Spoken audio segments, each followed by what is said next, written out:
Oklahoma poses a different type of challenge for Ole Miss and Lane Kiffin. I'll explain.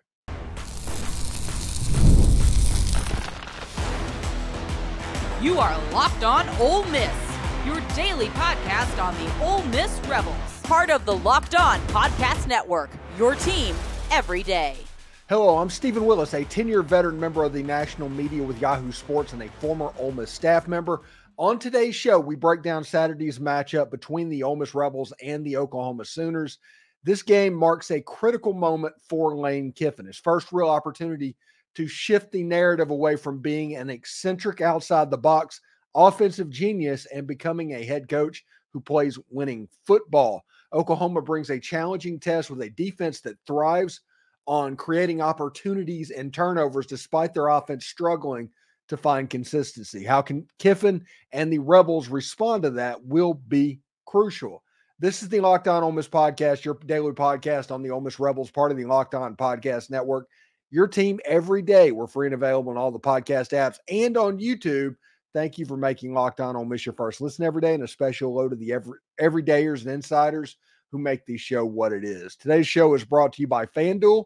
Place your first $5 bet and you'll get started with $200 in bonus bets guaranteed. Visit FanDuel.com to get started.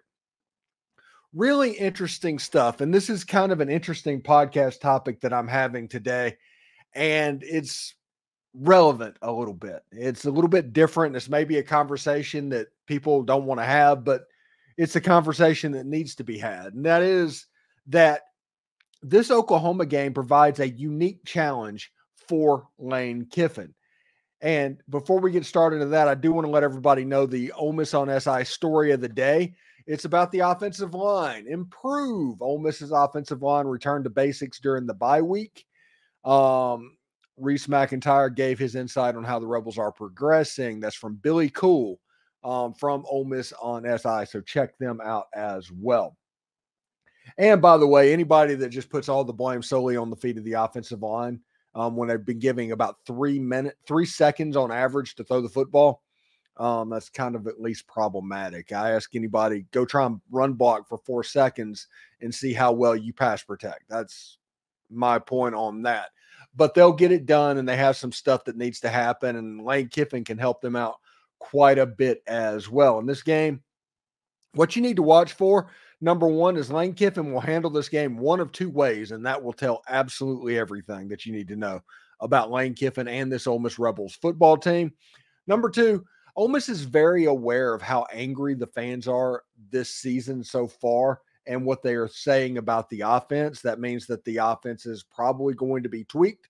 And Ole Miss is second in the nation in scoring defense, and they have 2 losses. Lane Kiffin needs to try and figure out ways to rectify that as well. And like I said, this is a crossroads game for Lane Kiffin. He'll handle this game one of 2 ways, and that will let you know absolutely everything. Listen, Lane Kiffin is that eccentric outside-the-box offensive genius, or at least that is his reputation amongst college football, the fans, the whole 9 yards.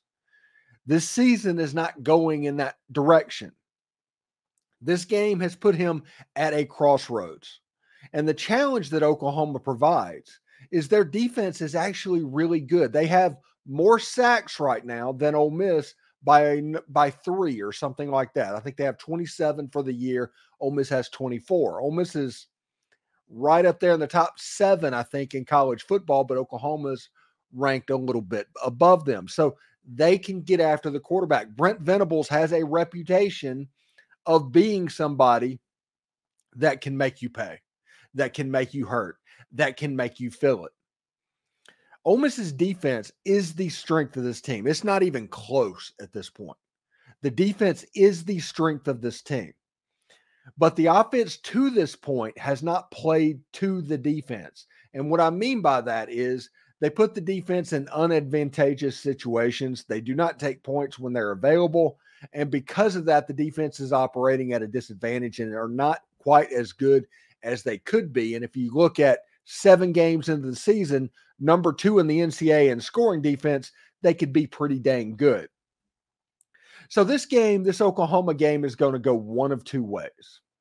And that is, he's either going to cage it up a little bit, throw the analytics out the door and all of that stuff, and just play winning football of trying to get points when you can get them and keep the other team from getting them when you can keep them from getting them, or he's going to lead completely into this offensive mindset to where he's going for it way too much. He's doing whatever he can to be the offensive genius that everybody claims he can be. Those are the two directions that probably this game can go.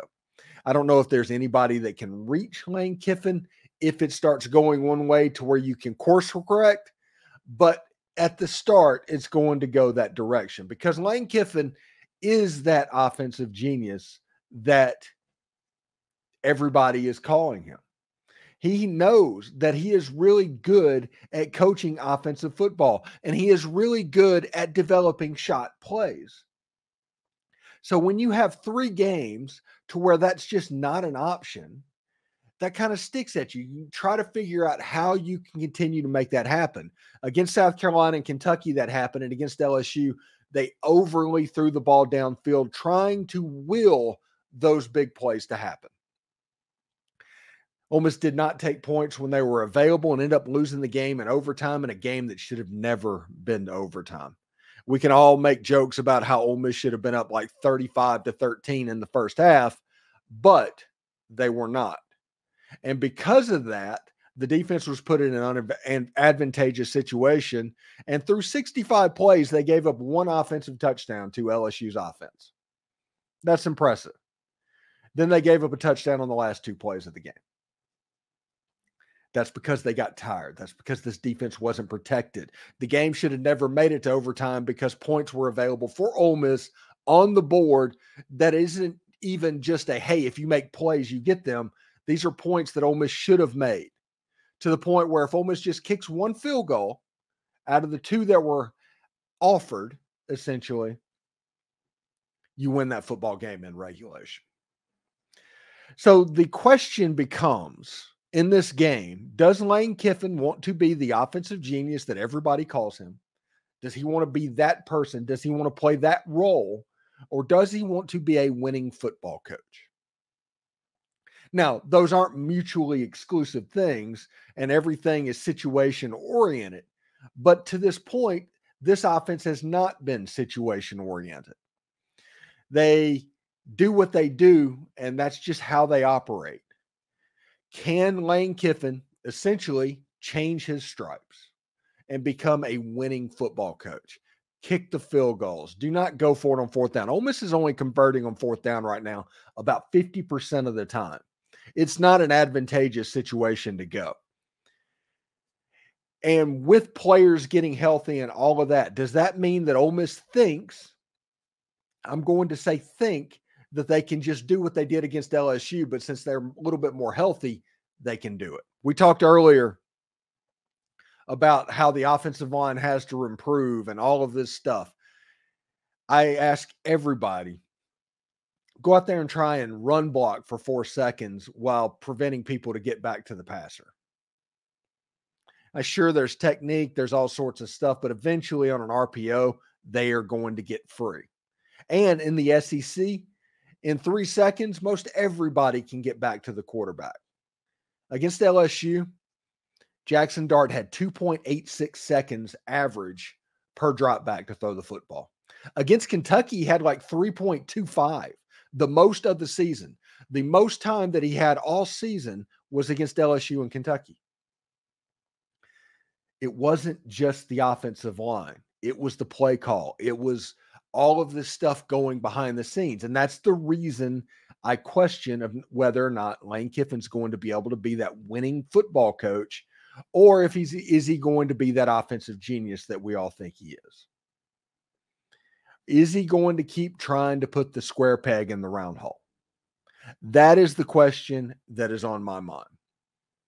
And we'll see how it goes, because I have complete faith that Ole Miss is about to see a 2023 LSU game plan or a 2023 Penn State game plan against the Oklahoma Sooners. This defense is just good enough to scare Lane Kiffin, which means they're going to have a couple of wrinkles to get the ball out of Jackson Dart's hand quickly, and that's going to open some stuff up downfield. Oklahoma's a really good football team defensively. Billy Bowman is a really good defensive back. Danny Stutzman is a really good player. On the defensive line, they have some players that can get after the quarterback. They have enough talent to scare Lane Kiffin with that talent, which means the quick game is much more likely to show up. We've seen after 5 years, this is the way this goes. When Lane Kiffin and the Ole Miss offense doesn't necessarily respect the defense, it's the downfield stuff. When Lane Kiffin respects that defense a whole bunch, like they did against Penn State, against LSU a year ago, you see a lot of that quick game happening, and the quick game opens up everything else. So we'll see how that goes. But Lane Kiffin has to decide whether or not he wants to be an offensive genius or a winning football coach, because I do not think both of those are compatible right now on this Ole Miss football team. They can make the playoffs. They can win every game left on their schedule, but they have to be efficient. They have to be smart. In a lot of ways, they have to do the same stuff that the Grove Collective does. And the reason they're successful, make $1, spend like $3. And if that happens, you have the talent to beat everybody on your schedule. This week will be different for Ole Miss. This will be the week the Ole Miss offense finally clicks. I can feel it. The Rebels have hit their stride, right? They're going to light up the scoreboard, maybe. Stay tuned for what to expect this weekend from Jackson Dart and the Ole Miss playmakers.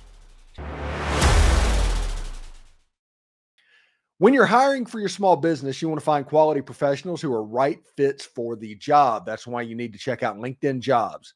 LinkedIn has the tools you need to help find the top professionals for your team faster and for free. From my own experience, hiring can be a challenge, especially when you want to make sure you get the best possible candidates. I've used LinkedIn Jobs to fill key positions on my team, and the process went incredibly smooth. It made finding qualified candidates so much easier. The platform does all the heavy lifting, allowing me to focus on what really matters, and that is getting the right person on board. So here's the thing. LinkedIn just isn't a job board. It helps you connect with professionals that you won't find anywhere else, even those who aren't actively looking for a new job, but who might be open to the perfect opportunity. In fact, over 70% of LinkedIn users do not even visit other leading job sites. So if you're not using LinkedIn, you're kind of doing it wrong. And get this, 86% of small businesses find a qualified candidate within 24 hours. So ready to make the right hire? Post your job for free at linkedin.com/lockedoncollege. That's linkedin.com/lockedoncollege to post your job for free. Terms and conditions apply. Hire professionals like a professional with LinkedIn Jobs. Have y'all ever heard of the South's favorite pickle? I'm talking about Stewart's Cajun Dill Pickles, of course. If you think you don't like pickles, it's probably because you haven't tried these yet, honestly. These pickles are so fresh and crunchy. They're made from the right amount of Cajun kick and to keep you coming back for more. And they're not just delicious. They're also handmade by family-owned company on the Gulf Coast of Mississippi, so every bite is packed with that authentic Southern flavor. But Stewart's doesn't stop at just pickles. They've got pickled green beans, pickled okra, pickled carrots, and pickled asparagus too. They're perfect for spicing up your snack game. You can find these amazing products at Rouse's, Sullivan's, Corner Market in Hattiesburg, and even some Winn-Dixie's along the Mississippi Gulf Coast, or the Gulf Coast in general. Or if you prefer shopping online, head to thepickledstore.com. Make sure to give them a like and follow them on Facebook and Instagram. And when you shop local, try these pickles. I guarantee you will not be disappointed. Stewart's Cajun Dill Pickles, the South's favorite pickle. All right, so this is the weekend, I think, that Ole Miss's offense clicks. Honestly, I really think that. And that is with the acknowledgement of what Oklahoma's defense is like, that them being good. Billy Bowman, Danny Stutzman, all those guys, they're a good defense. But I think this is the weekend the offense clicks a little bit.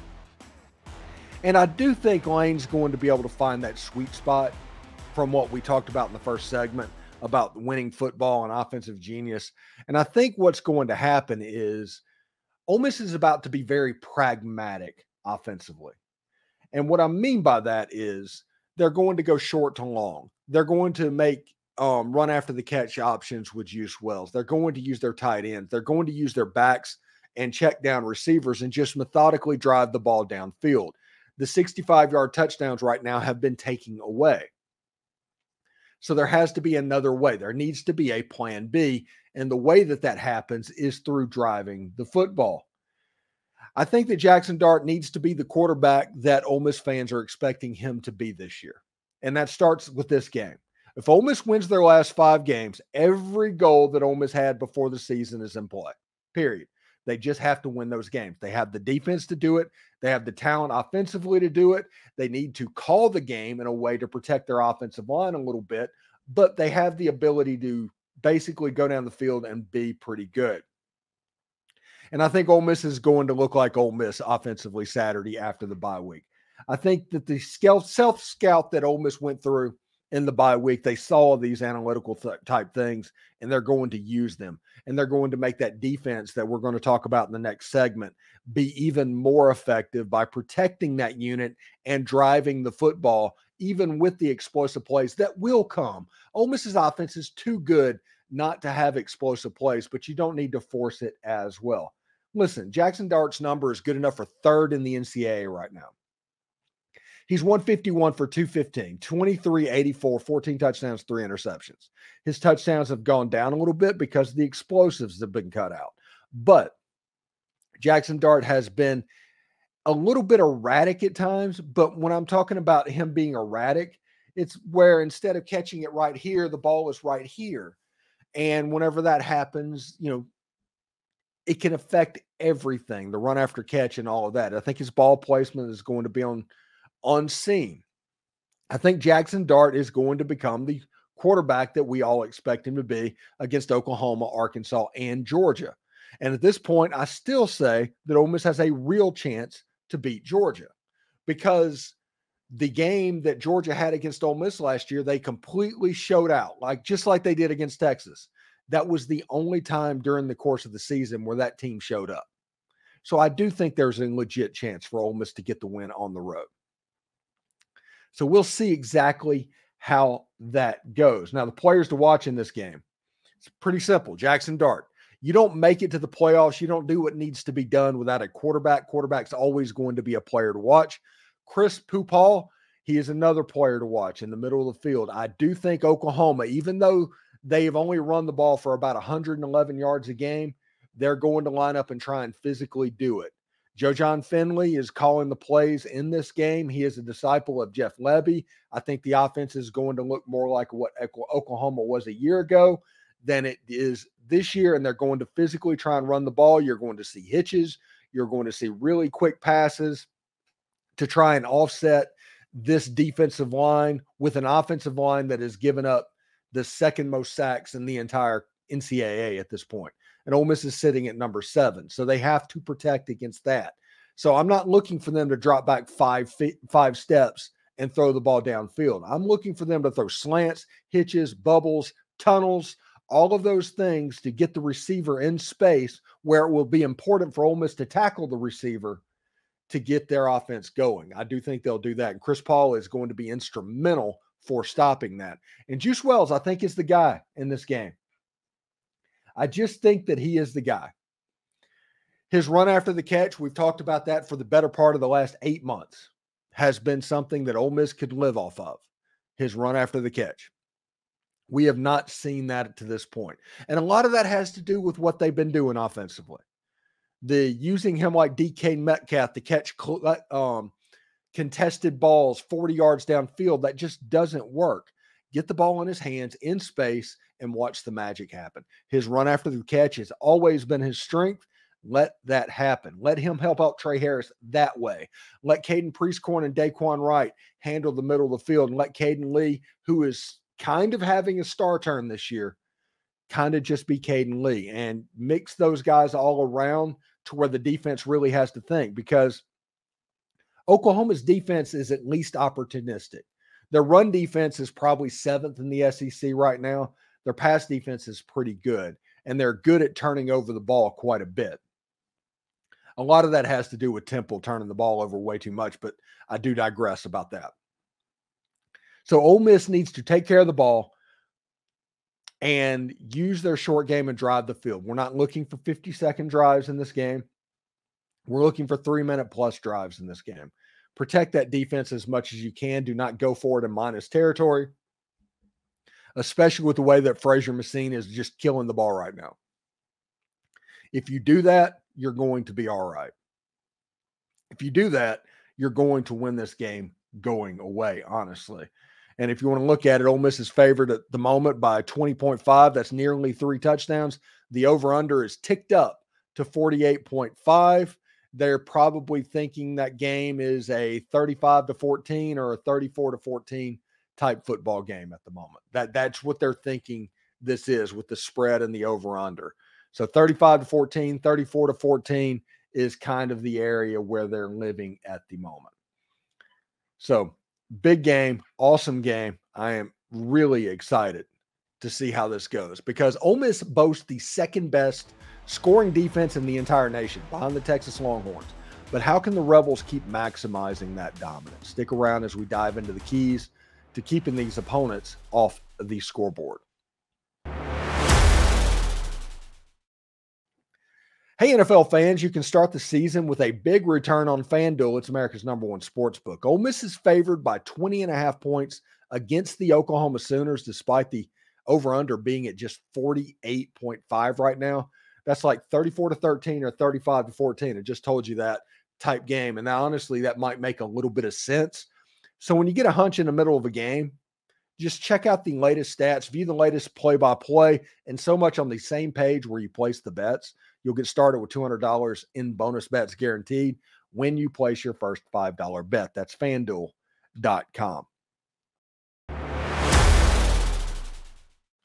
So I was looking around, and we all know, I mean, we have eyes, we can see whatever, and we know how dominant this Ole Miss defense has been this year. But Ole Miss is second in the nation in scoring defense and like a half a point behind Texas at the moment. And we all know that Texas hasn't played anybody. But Ole Miss is in a position to basically do a repeat of 2014 and head down and become the scoring leader for the entire year. Oklahoma offensively is not a good offense, okay? Don't hear me say that Oklahoma's offense is good, but they're going to provide some challenges for Ole Miss as a defensive unit. And that is the fact that you don't really know how the game is going to be called by Oklahoma in this game. John Finley being the offensive coordinator and play caller instead of Seth Luttrell, and lets you know it could be a little bit different. And when you look at John Finley, he's been in that Baylor school to where the offense looks a lot like what Jeff Lebby does. I think there should be some similarities in what Lebby did with what John Finley is going to do. And when you have a quarterback as talented as Jackson Arnold or Michael Hawkins, there's always the talent to kind of break free in a game like this. So it's going to be imperative for the defense to handle that. Now, it is also going to be imperative for Lane Kiffin to call with the game with the defense in mind.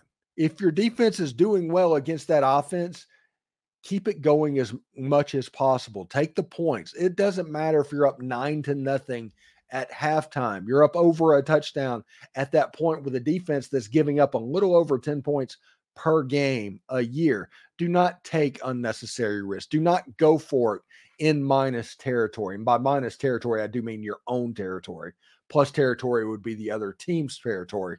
Kick the field goal when it's available to you. Get points where you can and make it a little bit easier on that defense. Make it to where they have to play less plays over the course of the game. If you need to slow it down from time to time, slow it down from time to time. And I do realize that this offense is so simple that could be at a detriment, but this would allow you to complex it up a little bit. We might see a running play that's something other than inside zone or the shotgun toss play. We might have that at our disposal. Who knows? But Oklahoma is good defensively. So Ole Miss is going to have to scheme up Oklahoma's defense. And Brent Venables is known for bringing blitzes from different angles at different times. If Ole Miss wants to throw the ball downfield, they're going to bring delayed blitzes to affect the linebacker to get to the quarterback. They're going to do that. Jackson Dart cannot hold the ball too long. Ole Miss needs to get the ball out of his hands. You need to return to the jet sweep. You need to return to, honestly, 12 personnel. It would be pretty nice to where you can max protect and throw the ball downfield from time to time, wouldn't it? Caden Priestcorn can do that blocking. Daquan Wright can do it as well. 12 personnel kind of seems like it would work if you want it to max protect. All of those options are not being done at the moment. They're just not. And they could be, and they have been. That is one of the reasons I'm not freaking out and doom scrolling like so many people are. People after the LSU game a week ago completely lost their mind. And they should have. You were told at the beginning of the year by everybody how good this Ole Miss football team could be. And to have a game like that Kentucky game and a game like that LSU game happening, that had to be discouraging. I understand every bit of that. But know that what's going on, in my opinion, is not structural. It's not a situation where you're getting beat talent-wise. You're getting out-thought. You're getting out-schemed. Mark Stoops absolutely owned Lane Kiffin for 3 hours one Saturday. He couldn't do it again, but he did that day. LSU's quarterback completed his last 2 passes for touchdowns. Good for him. But Lane Kiffin, completely wanting to be the offensive genius and score touchdowns instead of winning the football game, you have a situation to where a game goes to overtime that should have never been there. Remember, Garrett Nussmeier got SEC Player of the Week for completing 40% of his passes. Period. It was a comeback. It was a great play, and he competed his butt off. But let's not get overboard about what that game showed on the defense. So if the offense can take care of the defense a little bit, I'm not talking about much. I'm talking about a little bit. Ole Miss takes the points when it's available. Because right now, Ole Miss is completing about 50% of their 4th downs that they try to go for. If Ole Miss can do those 2 things, they're going to win this game. They're going to win the next game. And that Ole Miss-Georgia game is going to be absolutely massive. Absolutely huge, to where it could be 70,000 people in that stadium, because all the goals that Ole Miss have are currently in front of them. Remember, everybody got all upset about the 12-team playoff and the way it kind of was making the regular season meaningless. Do you remember those arguments? And my argument was, well, that just means that instead of 4, 5, and 6 being really up to try and get in the Final Four, you're talking about teams that are rated 18th to 20th really caring about getting into the tournament, and that's what we're seeing right now. Now, Ole Miss has to win these games. Don't get me wrong, but they can, because what's going on is not structural. It's not. It's schematic. It was mistakes. It's just random stuff that happens in football that can be corrected. And if Ole Miss can do that, they're going to win football games. And if Ole Miss can start winning multiple football games, and the momentum starts, if Ole Miss beats Oklahoma and then goes to Fayetteville and gets the win with that little bit of momentum and that wind at their back going against the Georgia Bulldogs, that game just gets awesome. And then Ole Miss can worry about what comes after that game. So we'll see exactly how it goes. Anyway, thank you for making the Locked On Ole Miss podcast your go-to source for Ole Miss sports. We pride ourselves in offering the most comprehensive perspectives, which is why we're the #1 Ole Miss podcast out there. Your support means the world to us. Again, check out the 24+ app of ABC 24 in Memphis online. You can catch the Locked On Ole Miss show on that website as well. That's abc24.com/watch. And if you click the sports tab, all the stores are all the shows are matriculating into the ABC 24 catalog as we speak. Thank you for making Locked On Ole Miss your first listen every day.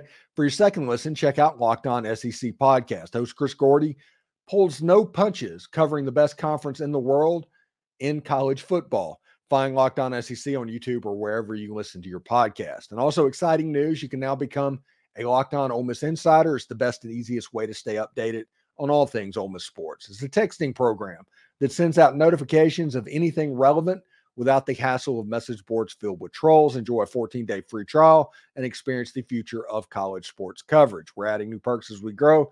Do not miss out. The link is down in the description. And also, Locked On has added their newsletters with the NBA channels. It's eventually going to go to college football, But if you want to see what the newsletters look like on the Locked On brand, subscribe to a newsletter of your favorite NBA team. They're going to put those out daily as well. For those of you watching on YouTube, we're going to send you to Locked On College Sports right now. Take care, everyone. Hotty toddy.